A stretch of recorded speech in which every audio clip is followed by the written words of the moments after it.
जम्मू कश्मीर के ऊपर बात करने के लिए मौजूद है आज मेरे साथ हमारे जम्मू के यंग नेता, पहले कांग्रेस पार्टी में थे, अब अपनी पार्टी में हैं और इन्होंने अपनी पार्टी अल्ताफ़ बुखारी जी की सदारत में ज्वाइन की है।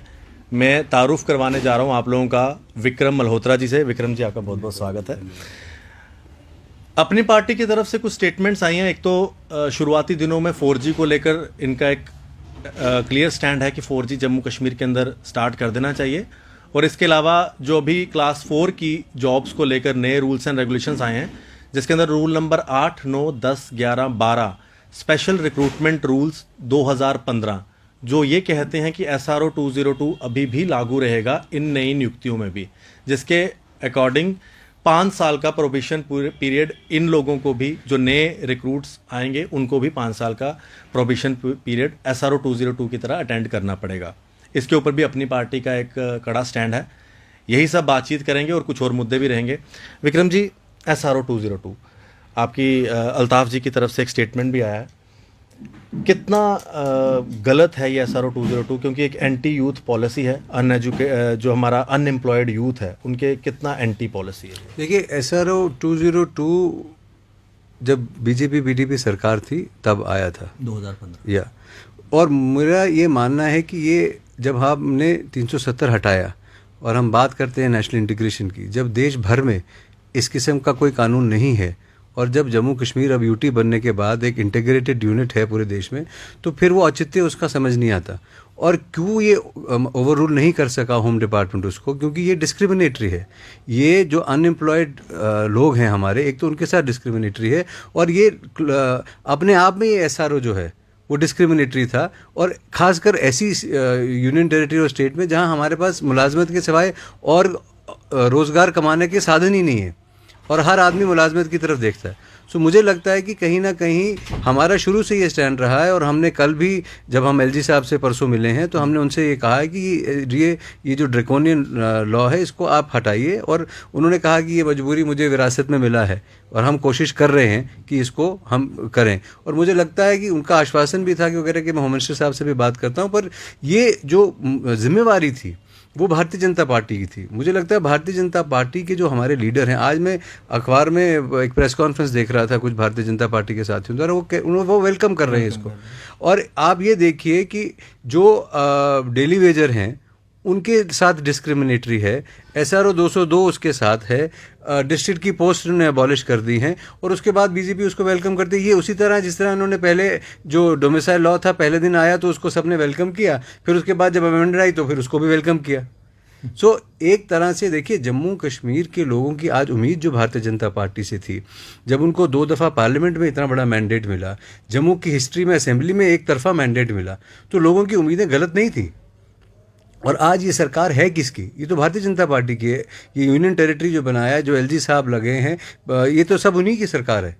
तो ये अगर हर जम्मू विरोधी फैसला भारतीय जनता पार्टी के शासनकाल में होगा तो जम्मू के लोग किसकी तरफ देखेंगे?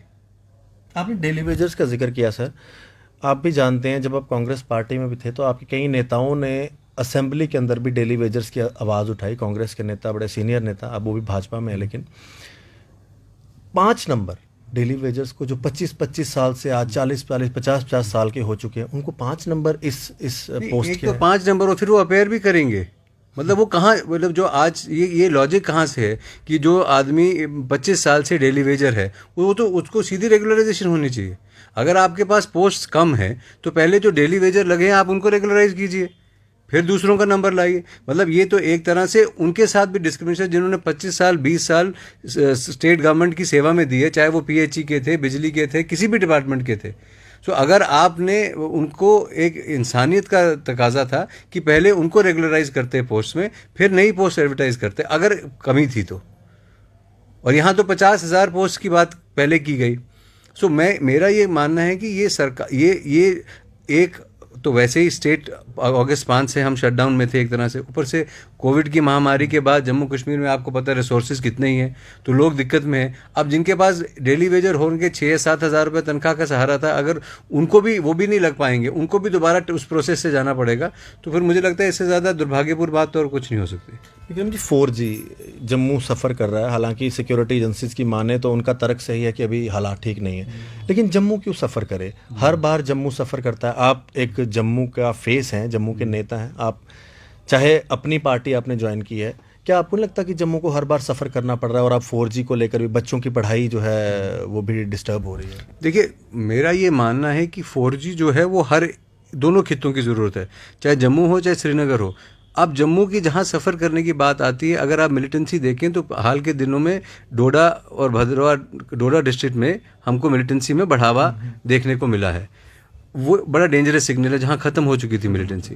पर 4G का मुझे लगता है जो कनेक्शन जोड़ने की कोशिश की जा रही है कम से कम मिलिटेंसी के साथ, मुझे लगता है उसमें लॉजिक जो है वो ज़्यादा ठहरता नहीं, क्योंकि वो और तरीके यूज़ करते हैं, वो VPN यूज़ करते हैं, एनकाउंटर्स में कमी नहीं आ रही, अटैक्स में कमी नहीं आ रही, क्रॉस बॉर्डर टेररिज्म में कमी नहीं आ रही। और जम्मू लार्जली, मतलब जिस तरह से ये क्वारंटाइन में ग्रीन, ब्लू, ऑरेंज और रेड जोन करती हैं, उसी तरह से जो पीसफुल एरियाज़ हैं वो तो डिज़र्व करते हैं। वो क्यों सफ़र करें? अगर श्रीनगर के 4 डिस्ट्रिक्ट्स में मिलिटेंसी बहुत ज़्यादा है और जहाँ नहीं है वहाँ तो खुल सकता है। इसी तरह से जम्मू जहाँ पीसफुल है, जहाँ दिक्कत नहीं है, तो जम्मू क्यों सफ़र करे? तो ये इसकी बहुत बहस हुई। हमने कल LG साहब से भी बात की कि 4G जो है वो इस वक्त की ज़रूरत है। आज तो पूरी स्टेट की ज़रूरत है, जम्मू कश्मीर की ज़रूरत है। आज कोविड से लड़ना है, दवाइयाँ हैं, प्रिस्क्रिप्शंस हैं, इलाज है, सब इंटरनेट के माध्यम से होगा।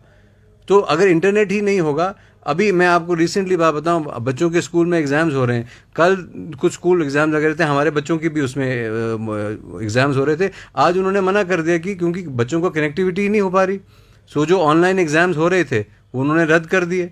सो ये दिक्कतें जो हैं, बिजनेसमैन को भी दिक्कत आ रही है, स्टूडेंट्स को भी दिक्कत आ रही है, और एक बहुत बड़ा मसला हमारे आगे नौजवानों को लेके, उनके भविष्य को लेके कि उनकी प्रमोशंस क्या होंगे, एग्ज़ाम्स कैसे होंगे। यूनिवर्सिटी में कल इन्होंने सर्कुलर निकाल दिया कि हम फर्स्ट सेमेस्टर के एग्ज़ाम जो हैं वो ऑनलाइन लेंगे। वो किस तरह से लेंगे, वो कैसे होगा, क्या मैकेनिज़्म है, ये सारी जो मुझे लगता है आप बहुत देर से इस मुद्दा को उठा भी रहे हैं और आपने भारतीय जनता पार्टी के लोगों से भी सवाल किया है। मुझे लगता है कि इनका ये दायित्व बनता है, जो पीसफुल डिस्ट्रिक्ट्स हैं वहाँ पे 4G इमीडिएटली इनको शुरू करना चाहिए। सर, आपने एक इंटरव्यू देखा होगा कुछ दिन पहले, भाजपा के एक नेता, और जिस कॉन्स्टिट्यूंसी से आप हैं उसी कॉन्स्टिट्यूंसी से वो भी ताल्लुक़ रखते हैं, उनका कहना है कि भाजपा के बिना कोई ऑप्शन ही नहीं है लोगों के पास। उनका एक सीधा निशाना कांग्रेस पे तो है ही है। आपको लगता है कि अपनी पार्टी अब उस तरह से यहाँ पर काम करेगी कि अगर भाजपा लोगों की चीज़ों के ऊपर नहीं खरा उतरी है तो अपनी पार्टी कुछ कोशिश करेंगे आप लोग? देखिए, मैं आपसे एक बात बहुत आपके माध्यम से आपके दर्शकों तक भी पहुंचाना चाहता हूं कि जो अपनी पार्टी का गठन हुआ वो एक बदलाव के लिए हुआ, वो एक नए बदले हुए समीकरण, जो पॉलिटिकल लैंडस्केप बदला हुआ था उसके में हुआ, जब जम्मू कश्मीर में 370 हट गया, जम्मू कश्मीर स्टेट से यूटी बनी और हमको आगे लेके लोगों को जाना था। जम्मू कश्मीर के लोग रुक गए थे 5 अगस्त के बाद, लॉकडाउन था, दूसरी चीज़ें थी, और एक बुखारी साहब ने एक हिम्मत दिखाई कि हाँ, उन्होंने एक कदम बढ़ाया आगे की तरफ। उन्होंने कहा कि मैं राजनीति बाद में होती रहेगी, 370 टूटा, क्यों टूटा, क्या टूटा, सुप्रीम कोर्ट में बात होगी, हमको आगे चलना है, हिंदुस्तान के साथ का हिस्सा बन के हमको आगे काम करना है, लोगों के रोज़गार की बात करनी है, लोगों की नौकरियों की बात करनी है, डेवलपमेंट की बात करनी है। और जम्मू और कश्मीर को की इक्वल डेवलपमेंट, जो अब तक रीजनल पार्टीज थी, चाहे वो PDP थी, उनका सेल्फ रूल एजेंडा था, उनका हरा झंडा था, वो एक एरिया को प्लीज़ करते थे। नेशनल कॉन्फ्रेंस का ऑटोनॉमी थी, ग्रेटर ऑटोनॉमी थी, प्री-53 था। हमारा ऐसा कुछ नहीं है। We have no such agenda, no such political agenda. हमारा एजेंडा है हमारी स्टेट वापस मिले, हमारे रोज़गार को, युवा को रोज़गार मिले, और जम्मू और कश्मीर को अपना बराबर हिस्सा मिले। दोनों में से कोई भी एक खित्ता इस बात को लेके कल परेशान ना हो कि मेरे को पीछे रखा गया। अगर 2 आंखें हैं तो दोनों से बराबर देखा जाएगा, और इसलिए और मैं आपको आश्वासन दिलाता हूँ कि ये रीजनल पार्टी जो है, ये बहुत सारे लोगों में ये चर्चा है कि ये तो कश्मीर बेस्ड रीजनल पार्टी, ये जम्मू बेस्ड रीजनल पार्टी भी उतनी है जितनी कश्मीर बेस्ड रीजनल पार्टी। मेरा अगला सवाल यही था जो आपने खुद ही मतलब अंत में बोल दिया। बहुत लोगों के दिमाग में है कि एक बार फिर से अगर अपनी पार्टी बनी है तो वो कश्मीर की लीडरशिप ही वहाँ पर राज करेगी। मैं पूरा सवाल कर लूँ विक्रम जी, कश्मीर की पार्टी ही अगर बार बार राज करेगी तो हम जम्मू के लोग और जम्मू के लीडर, जिन्हें बार बार कहा जा रहा है कि यहाँ पर लोग लीडरलेस हो चुके हैं, कांग्रेस से भी लोग अगर दामन छोड़ रहे हैं तो इसीलिए क्योंकि वहाँ पर भी अगर कश्मीर की बात होती है, अगर अपनी पार्टी में भी इन फ्यूचर इसी तरह से बात होती रही तो फिर विक्रम जी या फिर जो बाकी जम्मू के नेता हैं उनके लिए क्या फर्दर स्टेप रहेगा? मैं आपसे एक बात सवाल करता हूँ, जब इलेक्शन होती है उसके बाद असेंबली जो एमएलए चुन के आते हैं वही अपना लीडर चुनते हैं, ठीक है। कल अगर सिचुएशन ऐसे आती है कि लीडर जो चुन के एमएलए हैं वो कल कहते हैं नहीं, ए की जगह ए नहीं, हमको बी चाहिए, ये वो पॉलिटिकल फैमिली पार्टी तो है नहीं कि अगर नेशनल कॉन्फ्रेंस जीत के आई तो तय है कि उमर अब्दुल्ला और फारूक अब्दुल्ला ही प्रेसिडेंट होंगे, चीफ मिनिस्टर होंगे, या कांग्रेस के कुछ जो नाम हैं। यहाँ बुखारी, मैं इसीलिए आपको बोल रहा हूँ कि ये जब हमारी डेलिब्रेशंस हुई और जब हम गए, हमारे जहन में जम्मू का इंटरेस्ट भी सुप्रीम था क्योंकि हम इस एरिया को रिप्रेजेंट करते हैं, और ये बातें सब तय हुई। और एक बात बुखारी साहब ने पहले कही कि 2 टर्म से ज़्यादा मैं प्रेसिडेंट नहीं रहूँगा, उसके बाद आप में से कोई भी प्रेसिडेंट बन सकता है। पहली बात तो ये फैमिली पार्टी नहीं होगी। दूसरी बात ये कि जम्मू और कश्मीर को ये मैंने तय नहीं किया, ये नरेंद्र मोदी जी और अमित शाह जी ने तय किया कि जम्मू और कश्मीर को इकट्ठे रहना है। लद्दाख को उन्होंने यूनियन टेरिटरी अलग बना दिया, चाहते तो वो जम्मू को भी यूनियन टेरिटरी बना सकते थे। वो देश हित में क्या कारणों के कारण उन्होंने कुछ सोच के ये फैसला लिया होगा। तो आज जब अगली असेंबली चुन के आएगी तो उसमें केवल जम्मू के एमएलएस तो होंगे नहीं, कश्मीर वादी से भी जो सीटें बनेंगी नए परिसीमन के बाद वो भी जीत के आएंगे। कुछ एमएलए कितने निकल के आएंगे और उनमें से कौन पार्टी को लीड करेगा वो तो तय एमएलएस करेंगे जब बनेंगे ना। अभी हमारे लीडर बुखारी साहब हैं, नो डाउट, बट उस पार्टी को लीड करना और कश्मीर बेस्ड या जम्मू बेस्ड तो सीटें और एमएलएस पे तय होगा उस वक्त जो निकल के आएंगी, एक बात। दूसरी बात, पॉलिटिकल पार्टी इस वक्त कश्मीरी इसमें ज़्यादा ज़रूर हैं, कश्मीर के लोग ज़्यादा हैं, कश्मीर के एमएलए, तो उन सबको इकट्ठा लाना और एक नए बदले हुए माहौल और वातावरण में जब नेशनल कॉन्फ्रेंस और पीडीपी कहती थी झंडा उठाने वाला नहीं मिलेगा, नेशनल कॉन्फ्रेंस फारूक अब्दुल्ला साहब का बयान आपने देखा कि यहाँ क्या होगा, तबाही हो जाएगी अगर 370 टूटी तो आज़ाद साहब का रिएक्शन भी देखा। तो उस सारे माहौल में जब सब लोग कह रहे थे भाई ये तो टूटना ही गलत था, तो जो लोग निकल के आज हिंदुस्तान का झंडा लेके आगे चलेंगे उनके साथ चलना, मुझे लगता है उससे बड़ी देश हित की बात नहीं हो सकती। और जहाँ तक जम्मू और कश्मीर के हकों की बात है, उसके लिए दायित्व जो है वो हम लोगों पे होता है। आज अगर बीजेपी के 25 एमएलए बना के लोगों ने भेजे थे पीडीपी की सरकार के साथ, तो जिन एमएलए साहब को आप कोट कर रहे हैं उन्होंने ये भी कहा कि वो लोग तो वहाँ कुछ नहीं कर पाए, वो जम्मू के लोगों ने भेजे थे ना, पर इसीलिए भेजे थे कि आप, और इससे पहले आप जर्नलिज्म कवर कर रहे हैं, जब कांग्रेस और नेशनल कॉन्फ्रेंस की सरकारें भी थी उस वक्त जो जम्मू को लोग रिप्रेजेंट करते थे वो असेंबली में बोलते थे, वो कैबिनेट मीटिंग्स में बोलते थे, उनको चाहे मैंडेट कम था पर उन्होंने जम्मू की बात रखने से कभी पीछे वो लोग नहीं हटे। सो जम्मू की बात अगर कल हमको चुन के भेजेंगे, वो हमारी दायित्व है कि हम जम्मू की बात उस प्लेटफॉर्म पे करें। सो कश्मीरी और जम्मू की डेस्टिनी इकट्ठी है। ये असेंबली कल जब भी बनेगी उसमें जम्मू और कश्मीर के दोनों नुमाइंदे होंगे, कितने कहाँ से जीत के आएंगे, किस पार्टी के होंगे, क्या शक्ल होगी, वो उस समय तय होगा। बट एक बात यह है कि हमारे को एक दूसरे से यहाँ तो लड़के रहना है, या अपने हक की हिफाजत करके, एक जॉइंट फैमिली में जैसे होता है अपने हक की हिफाजत करते, हमको दूसरे को का हक नहीं लेना पर अपना देना भी नहीं है, चाहे वो नौकरियों में हो, चाहे वो रोज़गार में हो, चाहे वो प्रमोशंस में हो, चाहे वो पोस्टिंग्स में हो, चाहे वो डेवलपमेंट के में हो, चाहे वो पैसे में हो। अगर 10 रुपये आएंगे तो 5 जम्मू में लगेंगे, 5 कश्मीर में लगेंगे, तो वो उसी लिए तो चुने जाते हैं लोग कि वो उसकी अपनी लोगों की नुमाइंदगी करें। पर अगर अपने ही लोग एक एक्स्ट्रा गाड़ी के लिए, 2 ट्रांसफ़रों के लिए कुछ काम कर लेंगे तो फिर आपको मुश्किल हो जाती है, आप जब अपनी बात उस तरीके से नहीं कर पाते। दौड़ सबको चीफ मिनिस्टरशिप की लगी है। एनसी भी कहती है हम अपना चीफ मिनिस्टर बनाएंगे, पीडीपी के अपना चीफ मिनिस्टर, बीजेपी कहती है हम हिंदू चीफ मिनिस्टर बनाएंगे, फिर उनका कहना था हम बीजेपी का बनाएंगे, अब रीसेंट स्टेटमेंट में उनके प्रधान मेरे साथ इंटरव्यू करते हैं हम डोगरा चीफ मिनिस्टर बनाएंगे। आप अपनी पार्टी से, आप क्या कहते हैं, चीफ मिनिस्टर अपनी पार्टी का होगा? मैं रविंद्र रैना जी की बातों को ज़्यादा सीरियसली लेता नहीं, क्योंकि वो एक ऑडियंस को खुश करने के लिए वो बातें करते हैं। वो बीजेपी पे का इंटरनल मामला है, वो किसको अपना प्रेसिडेंट रखते हैं, क्या बात करते हैं। मेरा सिर्फ इतना ये है कि एमएलए तय होंगे जब लोग जीत के आएंगे, जब एमएलए तय करेंगे चीफ मिनिस्टर कौन होगा। सो अभी ये कहना कि डोगरा होगा, जम्मू का होगा, कश्मीर का होगा, लद्दाख, पुंछ का होगा, राजौरी का होगा, वो बचकानी बात है।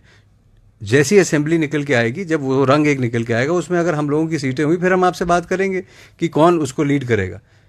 पर जो भी लीड करेगा, मेरा ये कहना है कि जम्मू और Kashmir as a union territory, और हम इसको, हाँ देखो, अपनी पार्टी ने इसको, हमने पहले दिन कहा था कि हम इसको स्टेट, जो डोगरा स्टेट है वो हमने रिस्टोर करानी है।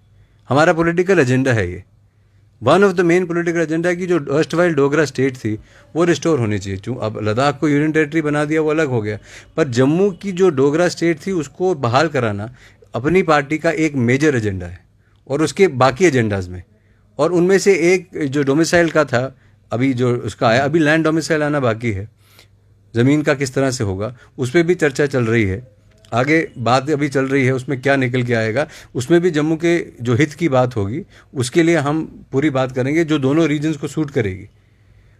अब मुझे लगता है आज जो भी पॉलिटिकल पार्टी अब फंक्शन इस स्टेट में करेगी, उसको दोनों रीजन्स को साथ लेके चलना होगा। वो एक रीजन की बात करके, वो कश्मीरियों को सेल्फ रूल और ऑटोनॉमी और हरा रुमाल दिखा के अब राजनीति होने वाली नहीं है, क्योंकि आप बदले हुए समीकरण। आपने कहा कि आप जिन नेता की आपने बात की, आप उनकी बातों को सीरियसली नहीं लेते हैं।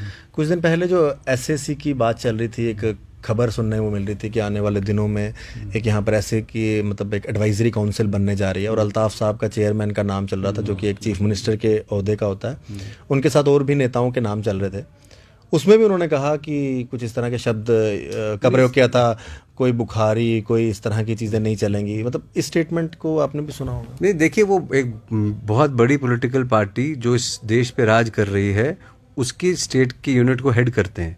मैंने आपसे पहले भी कहा, किससे उन्होंने, बीजेपी को तय करना है कि उनको किस तरह के सीरियसनेस उनकी वो दिखा रहे हैं। अपने पॉलिटिकल राइवल से बात करें, जिस लेवल तक वो जा सकते हैं उस पे मैं जा नहीं सकता और ना ही जाना चाहता हूँ। पर मेरा ये कहना है कि ये चीज़ें दिल्ली में तय होती हैं। अगर उनकी कोई ग्रीवेंस है, वो दिल्ली से बात उनको करनी चाहिए। इस किस्म की ओछी स्टेटमेंट देके वो अब आप मुझे लगता है उनको ज़्यादा पता चलता है जब आपका इंटरव्यू चल रहा होता है, उसके नीचे जो कमेंट्स आ रहे होते हैं, उससे बीजेपी जज कर सकती है कि वो कैसे लीडर्स को प्रमोट कर रही है। चलिए, उससे बहुत क्लियर हो जाता है। बिल्कुल आखिरी सवाल, अपनी पार्टी में आपको लगता है कि जम्मू को आप रिप्रेजेंट कर पाएंगे? बिल्कुल, जब मौका मिलेगा मैं आपसे आपके माध्यम से आश्वासन दिलाता हूँ कि Jammu will be a priority. Jammu is a priority for Altaf Bukhari also. He has made it very clear when we joined the party. जब हमने पार्टी का गठन किया था, उन्हें कहा था जम्मू और कश्मीर मेरे लिए बराबर दोनों मायने रखते हैं और रखेंगे मेरी हर चीज़ में, चाहे वो पार्टी के झंडे से लेके, पार्टी के कॉन्स्टिट्यूशन से लेके, पार्टी के आगे की कार्य जो प्रणाली है उसके लिए जम्मू और कश्मीर बराबर मैटर करते हैं अपनी पार्टी के लिए, और अपनी पार्टी आने वाले समय में दोनों खित्तों की आवाज़ बन के निकलेगी, ये मैं आपको विश्वास दिलाता हूँ। बहुत बहुत शुक्रिया विक्रम जी बात करने के लिए। विक्रम जी के साथ बात करने का मेन कारण यही था कि विक्रम जी अगर जम्मू का फेस हैं और अपनी पार्टी में हैं, जहाँ पर मैक्सिमम नेता कश्मीर के हैं, अब जम्मू की बात किस तरह से करते हैं, मेरा वही सवाल था, क्योंकि जम्मू ही मेरी प्रायोरिटी रहता है। नेता जम्मू के हैं, पत्रकार जम्मू का हूँ, चैनल जम्मू कश्मीर का है। अगर आने वाले दिनों में रिप्रेजेंटेशन नहीं कर पाए नेता लोग, तो सवाल फिर से होंगे, माइक यही होगा, कैमरा यही होगा, विक्रम जी होंगे, आशीष कोहली होगा। देखते रहें जेके मीडिया। आशीष कोहली, जेके मीडिया के लिए, जय हिंद।